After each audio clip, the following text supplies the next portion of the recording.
welcome to another edition of Around the Valley, your first stop for sports talk in the Pioneer Valley. I'm your host, Ted Barry, and in case you're new to the show, let me lay down some ground rules. We debate national and local sports topics each week with a rotating panel of guests. At the end of each show, I will randomly award one of them the most coveted title of the People's Champion, and with it, 30 seconds of rant time on a topic of their choice. With me today are two highly esteemed guests, as always, both UMass seniors. Firstly, we have a returning face, Kevin Moore, a goalie for the UMass hockey team, a former People's Champion himself, and a bow tie aficionado. Thanks for coming back, Kevin. Thanks for having me. Also today, we have a new face, Will Zimmerman, who is a veteran cameraman for the UMass football team and a captain of the legendary intramural hockey team, the Dangleberries. Welcome, Will. Thank you. All right, so let's get right into it this week. We have a story making national headlines in the NFL this week. If you remember on the first episode of Around the Valley, we talked about the New Orleans Saints Bountygate scandal, which saw them garnering a number of fines and suspensions for their team and players and coaches. Now reports have surfaced that the state police and FBI are investigating General Manager Mickey Loomis and the rest of the team for a possible illegal wiretapping system that would have allowed him to eavesdrop on the conversation between opposing coaches on game days between the years of 2002 and 2004. Kevin, what would this mean for the Saints organization, especially in light of the unrelated but ongoing Bountygate scandal, if these charges were found to be true? This kills all credibility for the organization. You look at the Spygate scandal that happened with the Patriots and how everybody was sort of on their case about that, but they were able to recover because there was some stability there. This is too many infractions in such a short period of time. I mean, they used to be known as the Aints. Drew Brees sort of ushered in their Super Bowl title, but this winning era they had, what does it mean if they were cheating? I think it's the Bountygate, I think, is not as big of an issue, especially among football players. It happens at every level. The investigation with this wiretapping, I mean, you hear comparisons to Spygate, but this just seems almost to blow it out of the water. Spygate was filming opposing coaches, whereas this is actually listening in on a conversation. You can hear what an opposing coach is trying to do, if he's going to change up signals, if he's going to change up personnel, at what time they're changing up, how they're changing up. This is unbelievable to me if this is true. The other thing that people need to remember is that this is not a league source telling them. It's just coming in through the organization. So this could just be a disgruntled employee trying to make national headlines, something like that. So before it's all said and done, we need to take a step back and make sure that this is actually what's going on.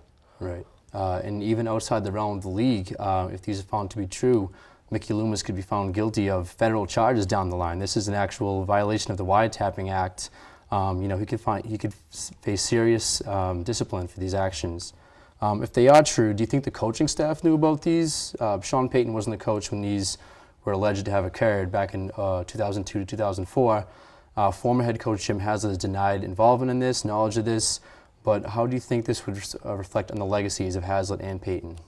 I think for Haslett, it's going to be tough. And I would assume that if this is happening, that the coaching staff probably had some knowledge of it. Mickey Loomis isn't doing it for his own pleasure. If he was doing this, there was a reason behind it. It was to get information. So I think that would really hurt the credibility of Jim Haslett. For Payton, he wasn't there. I think at this time he was with the Cowboys. I would hope that Loomis had ended it by the time the Payton's reign came around and didn't talk about it. Clearly, there's so many violations, but for Haslett, it could be devastating. Yeah, the coaches and GMs have a working relationship. If one of them's doing something, the other one probably usually knows. Mm-hmm. It's not going to affect Payton very much. He did win a Super Bowl, which, regardless, is hard to do, and you can't wiretap on a neutral site anyway. So, right. But Haslett, he hasn't been in the league in a while as a head coach, and this could cripple him if he had knowledge of it. All right, well, we'll keep the story in mind as it progresses. The NFL has said we'll take no action until the investigation concludes, but it'll be interesting to see how this pans out in the end. Most definitely. Sticking out with the NFL, everybody's favorite off-season event is coming up. Starts Thursday at 8 o'clock, the NFL Draft, of course. The worst-kept secret in the league was confirmed when the Indianapolis Colts declared that they will make Stanford quarterback Andrew Luck the #1 pick in the draft in the hopes that he'll take over the reins from the departed Peyton Manning. Also, the Washington Redskins have traded up to take the #2 pick, and it's generally believed that they will take Heisman-winning quarterback Robert Griffin III in hopes that he will be the franchise quarterback that they so desperately need. Beyond those 2 picks, Kevin, how do you see the rest of the first round kind of shaping up? What's the talent pool like in this year's draft class? I don't think the talent pool is quite what it's been in years past. It's probably above average talent pool. But I think, when you circle the quarterback position, there's a lot of quarterbacks that could go pretty high. And obviously Luck and Griffin are the obvious ones, but you look at Ryan Tannehill of Texas A&M, a lot of people see him as a sleeper to be just as good as the 2 of them. And, if Miami can sort of maybe trade up and make sure that they get a quarterback like him, it might be the first time they have a solid quarterback since Dan Marino. Yeah. The talent pool, to me, top to bottom, I think is actually pretty good. There's not highlight players all over the place. You have obviously Justin Blackman, Morris Claiborne from LSU, and so there's definitely big talent in the first 5 picks. Trent Richardson, obviously from Alabama, but other than that, it's just a bunch of solid players all the way through. I think to the Tannehill point, I really hope that he has just made a climb out of nowhere. He's a big kid, got great size, so he looks good on paper. If Brandon Weeden is a quarterback from Oklahoma State, who I think is more talent, has proven himself. The other thing with Tannehill is he played like 30 games as a wide receiver. Right. So he's a new kid. So I would hope that some general managers might step off a little bit from him and maybe take more of a look at Brandon Weeden, who is older, but definitely has more of a pedigree and has definitely, he's shown that he's a proven quarterback. But I think overall the first round is a pretty solid group of players. Specifically concerning the Patriots, if we can talk about them, Bill Belichick obviously has a history of, trading down, stockpiling draft picks. He's historically found great value in the lower rounds. This year, however, they have 2 picks in the first 2 rounds each. 2 picks in the first, 2 picks in the second, then 1 each in the third and fourth, and none beyond the 4th round. Do you think this is finally the year that he'll make some big moves in the first round and draft some big names, or will he continue to go what's worked for him? I think he's going to go with what's worked with them. If you're a fan of the Patriots, you're not a fan of the draft. They're there to get depth. They're there to round out a roster. As fans of the Patriots, their defense was tough. It was not a good defense. And they shored up themselves in free agency with a lot of offensive talent, a lot of wide receivers. So you're looking for them to go defensive. But with these 4 picks in the first 2 rounds, I would assume that Belichick's going to package a couple, move back down, and get the depth. They seem to have a specific board for themselves, and they don't let out nationally who they want. It's always a guessing game. So I would assume that they're going to package picks and move down. I would hope that they keep the first 2 in the first round, go defensive, probably grab either 1 corner and a defensive end, or some sort of either defensive end, outside linebacker at both of those positions. Personally, I would love to see them get Janoris Jenkins, the cornerback from now Northern Alabama, who was formerly of Florida. I think that would be a terrific talent and get for them. Little personality issues off the field, but the Patriots have always been able to squander that type of stuff. So I would hope they would get them. Yeah, you look at the draft now, though, it's become a big party. It's all about, fans want to see the names, and the Patriots have done it right. They realize it's about acquiring assets. It's not about the names. I look to see them to deal at least one of their first-round picks. Hopefully they use the other one for a cornerback. They do need corners really bad. Right. I think the Super Bowl showed that, and they're right there for being a contender again this year if they can make their secondary a little better. Yeah. It's hard to argue with the success they've seen over the past couple of years, but we'll tune into ESPN this weekend to see how that works out with them and the rest of the NFL teams. So let's jump now to the ice, where we're in the middle of a pretty intense NHL playoff postseason run right now. We'll start in the Eastern Conference with the top 3 seeded Rangers, Bruins, and Panthers have all been taken to 7 games by their opponents, and the 4th seeded Penguins have already been defeated in 6 games by their crosstown rival, the Philadelphia Flyers. There's been 7 overtime games in these 4 series alone. As of this taping, no second-round matchups have been determined yet because 3 series are still underway. But Kevin, how do you see these final 3 series playing out? Well, I don't think there's going to be too many surprises. I think the Rangers are going to take care of Ottawa. I think Boston's going to take care of Washington. And I think the Devils are going to take care of Florida. And though Florida is the higher seed, I think the Devils were the better team over the course of the year. You look at the Atlantic Division, the Flyers, the Penguins, the Rangers, the Devils, they all made the playoffs. Right. They're playing playoff hockey all year round. So I think that's what you look to see. You look to see in the Devils series Marty Brodeur, can he be the goalie he was in the past? I think that's where they have the edge. Scott Clemenson came in for an injured Jose Theodore. He let up a couple shaky goals last night. But Brodeur's not being tested, so he's going to really have to be extra stingy. You look at the Rangers, if they get a lead, how do you expect to score on Henrik Lundqvist? You look at Game 6, they had a 2-goal lead. The Senators had scored 3 goals to beat them. That's not going to happen in the third period. And then, with Boston, it'll come down to if Tim Thomas can do what he did last year and win another Game 7. He won 3 last season, so. All rights on him. Yeah, terrific points all the way around. My esteemed hockey colleague over here. Yeah, I mean, I would look to see the Rangers take out the Senators. Henrik Lundqvist, he's huge in net. I mean, he's just a big dude in net, and he's so hard. He doesn't move very much. He's great side to side. So I would see them move on to the next round. New Jersey, Florida, in the Atlantic Conference, there was three teams with over 100 points, and the Devils actually tied with the Bruins in points, I think, with about 107, something around there. And so they were a fantastic team. Florida was playing in a subpar division. That's why they got the 3 seed. So I think that, and last night's game was 42 shots for the Devils and 16 to the Panthers. So I would look to see New Jersey take that. I would almost handily, really, in that game. The Bees and the Caps is a close game. I think this playoffs has seen a change in overall attitude. Teams are coming in looking to hit like the Bruins did last year. Right. And the Capitals have been just plugging away right with the Bruins and hits. So I think that's going to be a really interesting game. And if Nathan Holtby continues to be hot, it's going to be a really interesting Game 7. I would look to see the Bees to win. I think overall it's a stronger team. But yeah, Mike Green's the X factor in that series, or in that Game 7 for the Capitals. He's +5 in the series. He was hurt most of the year. And, the Bruins are essentially playing, a top 3 seed. Everybody expected the Capitals to be in the top 3 this year. They weren't due to injuries and, ineffectiveness, but they're starting to come together. They're starting to be that Capitals team we expected. And, when you have Semin and Ovechkin firing the way they are, it could be tough, but I think Thomas is the difference. yeah, I think that's a terrific point. It's an incredible series. The talent for the Capitals is just off the charts. Okay. But overall team, I think, the Bruins are a stronger team. And with these line change-ups, it could be a very interesting Game 7. All right. So real quick, predictions for the final 3 Game 7s. Well, I'm going to go with Rangers, Bruins, and the Devils. Rangers, Bruins, Devils, yeah, can't argue with that. Guess we're in agreement on that one then.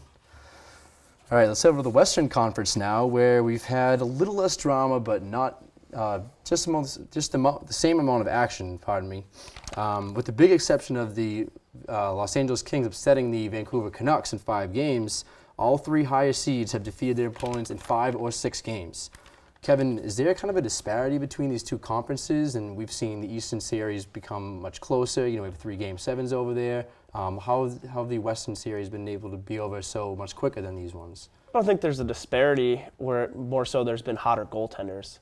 The East has very good goaltenders, as we talked about, but John Quick had a 41-save Game 3 shutout against Vancouver.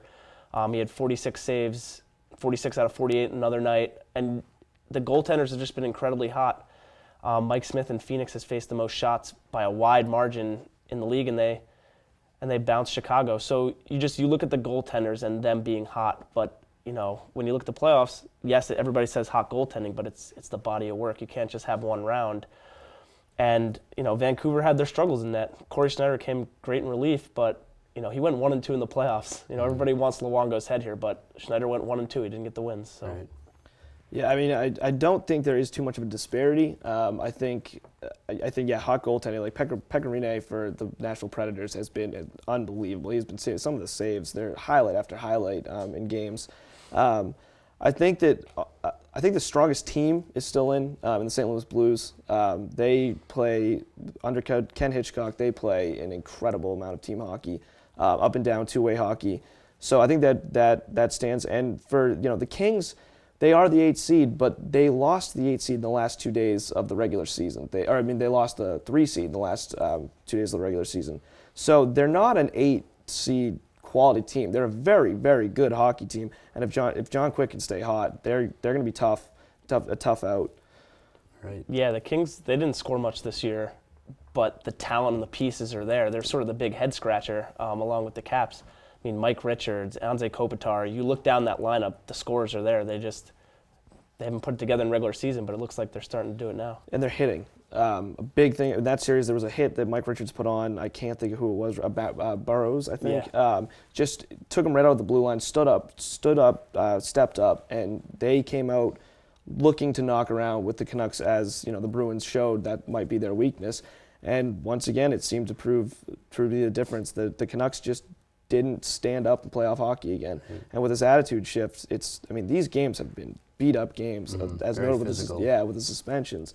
So, I think that the Kings are a trendy pick. Kings led by UMass's own Jonathan Quick, by the way. Yes. Shout out there.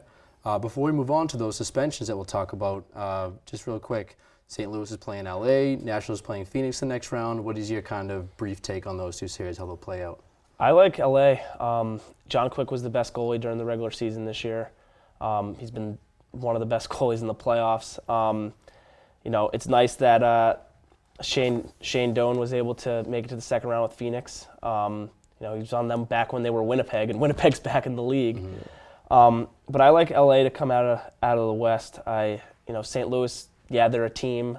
I could see them not producing the points. TJ Oshie and David Backes need to really get going. They didn't do much in the first round. And if they do, you would like the Blues, but I just think John Quick's probably going to be the difference over Elliott.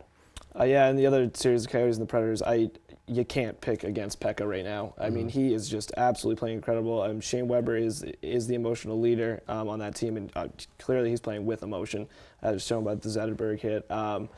I like the Kings too, which I love St. Louis. I think that they play an incredible two-way hockey. They just don't score that many goals. They're 2 or 3, maybe a one. There was 1-0 game that they took.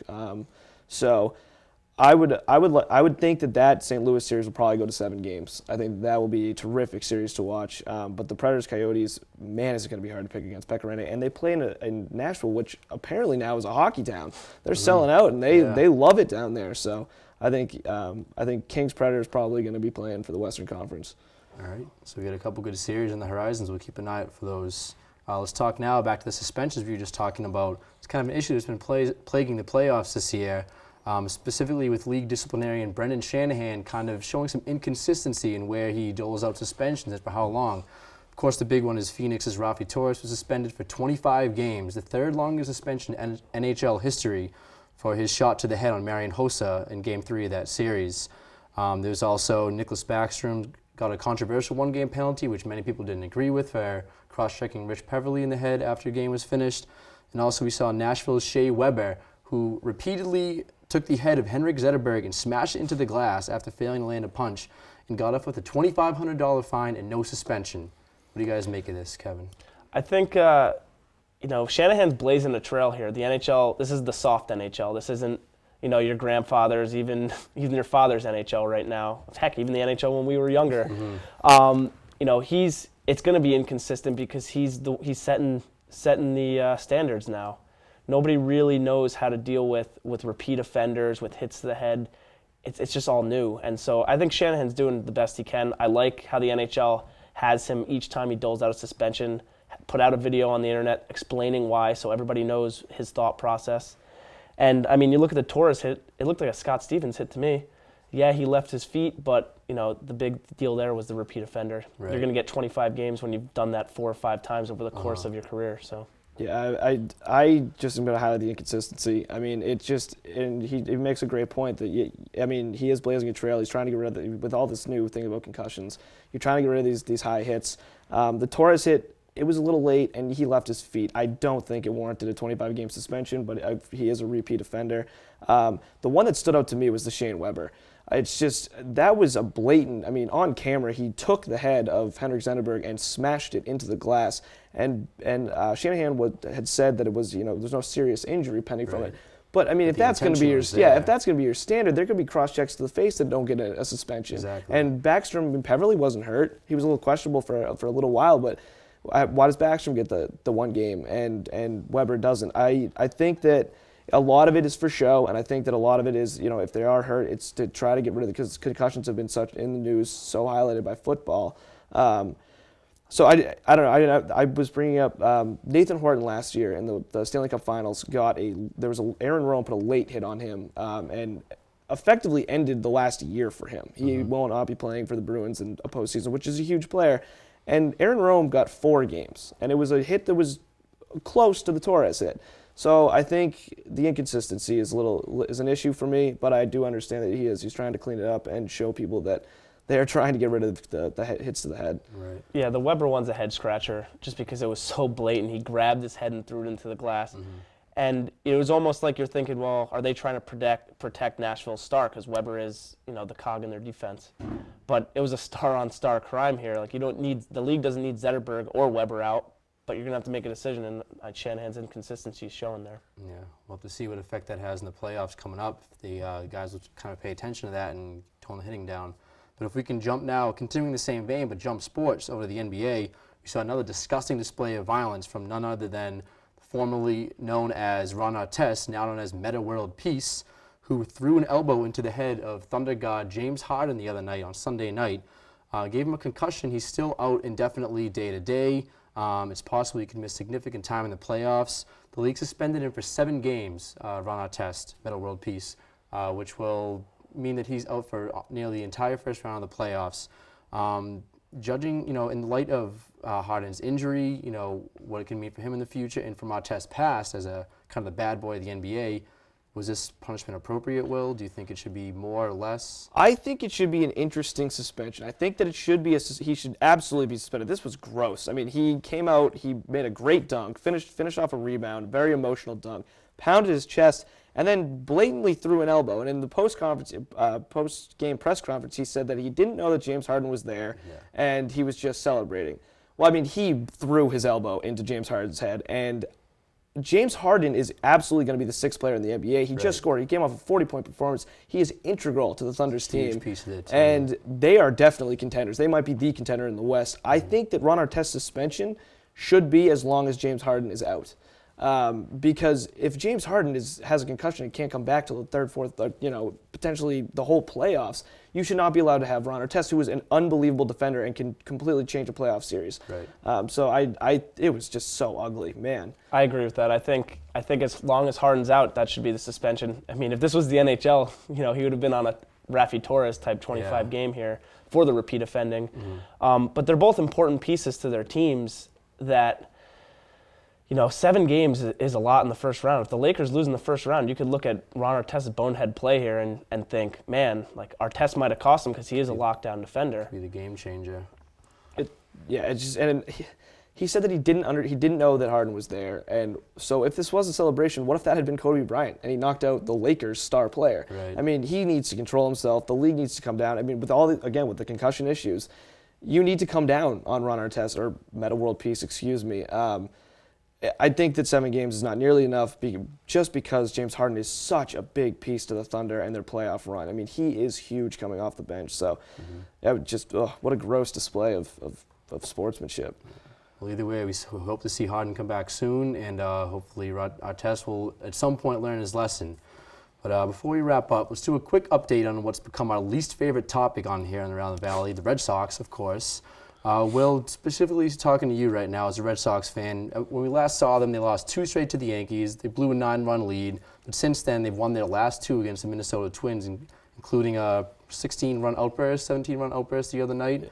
Daniel Bott has been temporarily moved to the bullpen for some relief. The newly acquired outfielder Marlon Byrd has boosted the team's offense slightly. Do you think they're headed in the right direction finally? I think they're headed in the right direction. I think that moving Bard was a terrific idea. Now, he does not like it at all. It's just for the last 3 seasons he's been in the bullpen, and he's working off of 3 pitches, which is a bullpen, is a reliever's type of pitch selection. He needs a 4th and a 5th pitch if he's going to be a starter, and that was highlighted in his 3 starts. I mean, he's getting shelled off of his fastball and slider. I think that the offensive outburst, the offense is going to be there. It's going to take a little bit of time, but I mean, up and down, I think the standings we're top 5 in most offensive categories besides runs scored. Pitching is going to be the key thing. Beckett has been terrific in his last 3 starts. He lost 1 just because, again, the bullpen completely blew it for him. So I think they're headed in the right direction. They're going to turn it around. They have too much talent not to turn it around. But if the other big thing, it was Carl Crawford he's going to be out indefinitely. So Marlon Byrd's going to need to step up just like he has been. And I think they'll turn it around, but Lester needs to get going badly. He's given up 5 runs in his last 2 outings. Right. He hasn't been that effective. His velocity's been down. So you're looking at a team that really needs to stand together, step up, and I think Ortiz and Pedroia playing well will help them. And Ortiz has been killing it, but Pedroia needs to step up and be the guy for a little while. And I personally think the Bobby V needs to step down. Well, we see, 2-game win streak is better than nothing right now. They got a tough series against the White Sox this weekend, but we'll keep an eye on them in the future, and we'll have weekly updates here and around the Valley. And I know it feels like we just started, but we're almost out of time. Before we do go, we'll kick it over to beautiful Mark McDonough with his weekly segment, The Garbage Can. Take it away, Mark.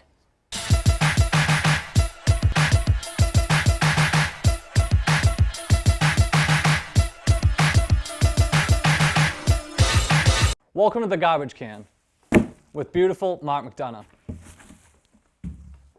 Once upon a time, there was a professional basketball player by the name of Ron Artest. You kids might be too young to remember Mr. Artest, but he was the stuff of legends. In his rookie season, Mr. Artest applied for a job at Circuit City just to get a discount on DVDs. In 2004 in Detroit, he ran into the stands and viciously beat up an innocent bystander. Mr. Artest even had a rap career and commemorated Michael Jackson's death through song. But recently, Mr. Artest has disappeared. Did he ever really exist? Or was he just a figment of our collective imagination? Someone that strange couldn't possibly be real, could he? This season, a player by the name of Metta World Peace started playing for the Los Angeles Lakers. He looked just like Ron Artest, and earlier this season, when he was asked about the departure of his teammate Lamar Odom, he responded that he was glad that babies lost their baby teeth as babies because humans would look weird with baby teeth. This certainly sounded like Ron Artest, but was it? Well, last week, all of our questions were answered. With one, Macho Man Randy Savage asked, "Ooh yeah," elbow to James Harden's head, Ron Artest emerged behind the veil of his number 15 World Peace jersey to show that it was truly him the whole time. Ron, you may be the craziest athlete in all of professional sports, and that is no easy feat. If Batman existed, he would probably throw Mr. World Peace in Arkham Asylum in fear that Ron Artest might come out again. But David Stern took a different route. He suspended World Peace, who had been playing the best basketball since his 2010 finals appearance, for 7 games, essentially eliminating him from the first round of the Lakers playoffs. For that, and for being violent when your last name is World Peace, Ron Artest, you're in the garbage can. All right, thanks. Back to you, Ted. All right, thank you, Mark. And finally, it's time for me to declare a winner. After serious debate, you guys have both been great today as always, tough to choose. I'm going to have to name this week's People's Champion, Will Zimmerman. Ah, come on. Take your rant time, my friend. My rant time. Well, America, I'm going to inform you on the United States' greatest athlete. She has been featured in Sports Illustrated Swimsuit Edition and the ESPN Athletes Edition of magazine. She is beautiful, and she is the one and only Lindsey Vonn. Lindsey Vonn just wrapped up her 4th of 5 World Cups overall points leading standings in alpine skiing. She is terrific. She has absolutely been fabulous. She is pretty close to the Lance Armstrong of ski racing. She has flown under the radar for some reason. I mean, she is beautiful. I don't understand why she doesn't get more cover shots. And but she has just recently finished up a dominating performance. She won 15 times on the World Cup circuit. She absolutely killed it this season, and I wanted to absolutely bring attention to our finest athlete right now. So go Lindsey Vonn. Thank you, Will.